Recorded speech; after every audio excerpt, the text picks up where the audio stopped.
ಮುನಿರತ್ನ ಮೇಲೆ ಕೆಲವು ಕಿಡಿಗೇಡಿಗಳು ಮೊಟ್ಟೆಯಿಂದ ದಾಳಿ ಮಾಡಿದ್ರ ಅನ್ನುವಂತಹ ಅನುಮಾನ ಕಾಡ್ತಾ ಇದೆ. ಮುನಿರತ್ನ ಅವರ ಮೇಲೆ ಮೊಟ್ಟೆಯಿಂದ ದಾಳಿ ಮಾಡಿದಂತಹ ಪ್ರಕರಣಕ್ಕೆ ಸಂಬಂಧಪಟ್ಟಂತೆ ಈಗ ಕೆಲವು ಸ್ಫೋಟಕ ಮಾಹಿತಿಗಳು ಲಭ್ಯವಾಗ್ತಾ ಇದೆ. ಮುನಿರತ್ನ ಅವರ ಮೇಲೆ ಕಿಡಿಗೇಡಿಗಳು ಮೊಟ್ಟೆಯಿಂದ ದಾಳಿ ಮಾಡಿದಂತಹ ಒಂದು ಮಾಹಿತಿಗಳು ಲಭ್ಯವಾಗ್ತಾ ಇದೆ. ಇನ್ನು ಮೊಟ್ಟೆಯಿಂದ ದಾಳಿಯಾದ ಬಳಿಕ ಕೆಸಿ ಜನರಲ್ ಆಸ್ಪತ್ರೆಯಲ್ಲಿ ಮುನಿರತ್ನ ಅವರಿಗೆ ಚಿಕಿತ್ಸೆ ನೀಡಲಾಗ್ತಾ ಇದೆ. ವಿವಿಐಪಿ ವಾರ್ಡ್ನಲ್ಲಿ ಮುನಿರತ್ನ ಅವರ ಮೇಲೆ ತೀವ್ರ ನಿಗಾ ಕೂಡ ಇರಿಸಲಾಗಿರುವಂಥದ್ದು. 2 ಗಂಟೆಗಳ ಕಾಲ ವೈದ್ಯರಿಂದ ಅವರ ಮೇಲೆ ನಿಗಾ ಇರಿಸಲಾಗಿದೆ. ಅಂದರೆ ನೇರವಾಗಿ ತಲೆಯ ಮೇಲೆ ಬೀಸಿ ಮೊಟ್ಟೆಯಿಂದ ದಾಳಿ ಮಾಡಿರೋದ್ರಿಂದಾಗಿ 2 ಗಂಟೆಗಳ ಕಾಲ ವೈದ್ಯರು ನಿಗಾ ಇರಿಸಿದ್ದಾರೆ. ತಲೆಗೆ ಏನಾದರೂ ಭಾರಿ ಪೆಟ್ಟಾಯ್ತಾ ಏನು ಎತ್ತ, ಇದಕ್ಕೆ ಸಂಬಂಧಪಟ್ಟಂತೆ ವೈದ್ಯರು ಯಾವಾಗ ಹೆಲ್ತ್ ಬುಲೆಟಿನನ್ನು ಬಿಡುಗಡೆ ಮಾಡ್ತಾರೆ ಆಗ ಗೊತ್ತಾಗುತ್ತೆ. ಯಾಕಂದರೆ ಒಂದು ಮೊಟ್ಟೆಯಿಂದ ತಲೆಯ ಮೇಲೆ ಎಷ್ಟರ ಮಟ್ಟಿಗೆ ಅದು ಪ್ರಭಾವ ಬೀರುತ್ತೆ, ಅದಕ್ಕೆ ಸಂಬಂಧಪಟ್ಟಂತೆ ಅಪ್ಡೇಟ್ಗಳು ಸಿಗುತ್ತೆ. ಇನ್ನು ಡಾಕ್ಟರ್ ಪಂಕಜ ಅವರ ತಂಡ ಪ್ರಾಥಮಿಕವಾಗಿ ಅವರಿಗೆ ಚಿಕಿತ್ಸೆ ಕೊಟ್ಟಿದೆ. ತಲೆಗೆ ಪೆಟ್ಟು ಬಿದ್ದಿರುವ ಹಿನ್ನೆಲೆಯಲ್ಲಿ ಟ್ರೀಟ್ಮೆಂಟ್ ನೀಡಲಾಗ್ತಾ ಇದೆ ಅನ್ನೋ ಮಾಹಿತಿಗಳು ಲಭ್ಯವಾಗ್ತಾ ಇದೆ. ಕೆಸಿ ಜನರಲ್ ಆಸ್ಪತ್ರೆಯಲ್ಲೇ ಅಡ್ಮಿಟ್ ಕೂಡ ಆಗುವಂತಹ ಸಾಧ್ಯತೆ ಇದೆ. ಆಸ್ಪತ್ರೆ ಮುಂದೆ ಮುನಿರತ್ನ ಅವರ ಬೆಂಬಲಿಗರು ಜಮಾವಣೆ ಕೂಡ ಗೊಳ್ತಾ ಇದ್ದಾರೆ. ಕೆಸಿ ಜನರಲ್ ಆಸ್ಪತ್ರೆ ಬಳಿಯಲ್ಲಿ ಪೊಲೀಸರು ಬಿಗಿ ಭದ್ರತೆಗಳನ್ನು ಹಮ್ಮಿಕೊಳ್ತಾ ಇದ್ದಾರೆ. ಯಾವುದೇ ರೀತಿಯಾದಂಥ ಅಹಿತಕರ ಘಟನೆಗಳು ಆಗಬಾರ್ದು. ಈಗಾಗಲೇ 1 ಬಾರಿ ದಾಳಿ ಕೂಡ ಆಗಿದೆ. ಹೀಗಾಗಿ ಯಾವುದೇ ರೀತಿಯಾದಂತಹ ಒಂದು ಅಹಿತಕರ ಘಟನೆಗಳು ನಡೆಯದಂತೆ ಪೊಲೀಸರು ಆಸ್ಪತ್ರೆ ಬಳಿ ಬಿಗಿ ಭದ್ರತೆ ಹಮ್ಮಿಕೊಂಡಿದ್ದಾರೆ. ಅದೇ ರೀತಿ ಮುನಿರತ್ನ ಅವರ ಬೆಂಬಲಿಗರು, ಅವರ ಹಿಂಬಾಲಕರು ಕೂಡ ಕೆಸಿ ಜನರಲ್ ಆಸ್ಪತ್ರೆಯ ಬಳಿಯಲ್ಲಿ ಜಮಾವಣೆಗೊಳ್ತಾ ಇದ್ದಾರೆ.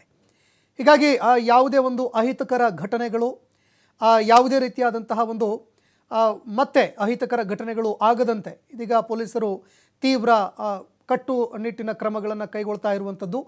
ಮತ್ತೊಂದೆಡೆ ವೈದ್ಯರು ಇದಕ್ಕೆ ಸಂಬಂಧಪಟ್ಟಂತೆ ಅವರಿಗೆ ಪ್ರಾಥಮಿಕ ಚಿಕಿತ್ಸೆ ಕೊಟ್ಟಿದ್ದಾರೆ. ಮುನಿರತ್ನ ಅವರ ಮೇಲೆ ಆಗಿರುವಂತಹ ಮೊಟ್ಟೆ ದಾಳಿಯಿಂದ ಏನಾದರೂ ಅವರಿಗೆ ಅವರ ಆರೋಗ್ಯದ ಮೇಲೆ ಪರಿಣಾಮಗಳು ಬೀರುತ್ತಾ ಏನು ಎತ್ತ, ಅದರ ತೀವ್ರತೆ ಏನು ಎತ್ತ, ಇದೆಲ್ಲದರ ಬಗ್ಗೆ ಹೆಲ್ತ್ ಬುಲೆಟಿನ್ ಕೂಡ ಬಿಡುಗಡೆ ಆಗುತ್ತೆ. ಈ ಬಗ್ಗೆ ಮತ್ತಷ್ಟು ಮಾಹಿತಿ ಕೊಡ್ತಾರೆ ಪ್ರತಿನಿಧಿ ಸಂತೋಷ್ ಪಟೇಲ್, ನೇರ ಸಂಪರ್ಕದಲ್ಲಿ ಜಾಯ್ನ್ ಆಗಿದ್ದಾರೆ. ಸಂತೋಷ್ ಪಟೇಲ್, ಮುನಿರತ್ನ ಅವರ ತಲೆಗೆ ಮೊಟ್ಟೆಯಿಂದ ದಾಳಿಯಾಗಿರುವಂತಹ ಘಟನೆಗೆ ಸಂಬಂಧಪಟ್ಟಂತೆ ಪ್ರಾಥಮಿಕ ಚಿಕಿತ್ಸೆ ನೀಡಲಾಗಿದೆ.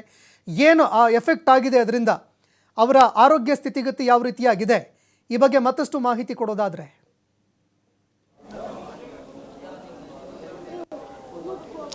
ಸಂತೋಷ್, ಏನು ಮುನಿರತ್ನಂ ಒಂದು ಖಾಸಗಿ ಕಾರ್ಯಕ್ರಮಕ್ಕೆ ಹೋಗುವಂಥ ಸಂದರ್ಭದಲ್ಲಿ ಅಲ್ಲಿ ಆದಂಥ ಇನ್ಸಿಡೆಂಟ್ ಏನು ಮೊಟ್ಟೆಯನ್ನು ಅವ್ರ ಮೇಲೆ ಹೊಡೆಯುವಂಥದ್ದು, ಇದಾದ ನಂತರ ಅವ್ರನ್ನ ಕೆಸಿ ಜನರಲ್ ಆಸ್ಪತ್ರೆಗೆ ಕರ್ಕೊಂಡ್ಬಂದು ಈಗಾಗಲೇ ಚಿಕಿತ್ಸೆಯನ್ನು ಕೊಡ್ತಾ ಇರುವಂಥದ್ದು. ವಿವಿಐಪಿ ವಾರ್ಡ್ ಏನಿದೆ ಅಲ್ಲಿ ಬ್ಲಾಕ್ ಎ ಏನಿದೆ ಅಲ್ಲಿ ಅವರಿಗೆ ಚಿಕಿತ್ಸೆಯನ್ನು ಕೊಡ್ತಾ ಇರುವಂಥದ್ದು. ಡಾಕ್ಟರ್ ಪಂಕಜ ಎನ್ನುವರು ಅವ್ರಿಗೆ ಚಿಕಿತ್ಸೆಯನ್ನು ಕೊಡ್ತಾ ಇದ್ದಾರೆ. ಮೊದಲಿಗೆ ಪ್ರಾಥಮಿಕ ಚಿಕಿತ್ಸೆಯನ್ನು ಕೊಟ್ಟಿರುವಂಥದ್ದು. ಚಿಕಿತ್ಸೆಯನ್ನು ನೀಡಿ ಸುಮಾರು 2 ರಿಂದ 3 ಗಂಟೆಗಳ ಕಾಲ ಅವರಿಗೆ ಒಂದು ರೆಸ್ಟನ್ನು ಮಾಡಬೇಕು ಅಂತ ಹೇಳಿದರೆ, ಹೀಗಾಗಿ ಸ್ಪೆಷಲ್ ವಿವಿಐಪಿ ವಾರ್ಡ್ ಏನಿದೆ ಅಲ್ಲಿ ಅವ್ರನ್ನ ದಾಖಲು ಮಾಡಿರುವಂಥದ್ದು.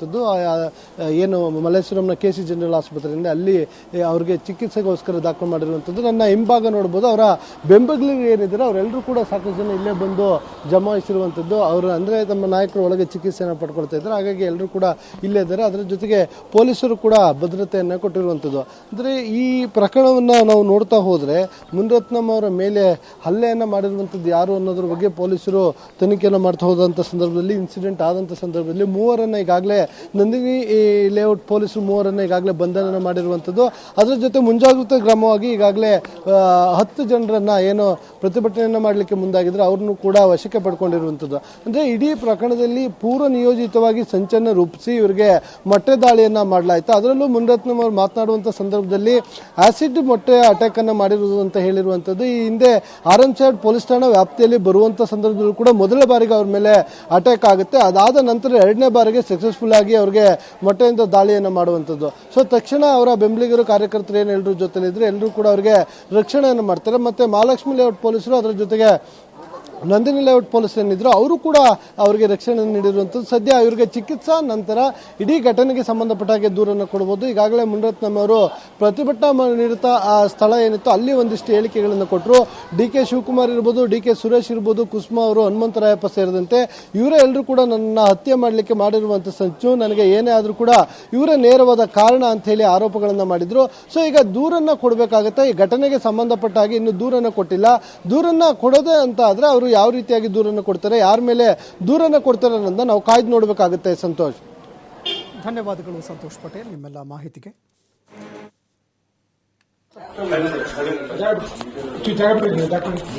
ಇಲ್ಲ ಹೋಗ್ಬಿಡ್ತೀನಿ ಸರ್. ಇಲ್ಲ ಹೋಗ್ಬಿಡ್ತೀನಿ ಸರ್. ಇಲ್ಲ ಹೋಗ್ಬಿಡ್ತೀನಿ ಸರ್.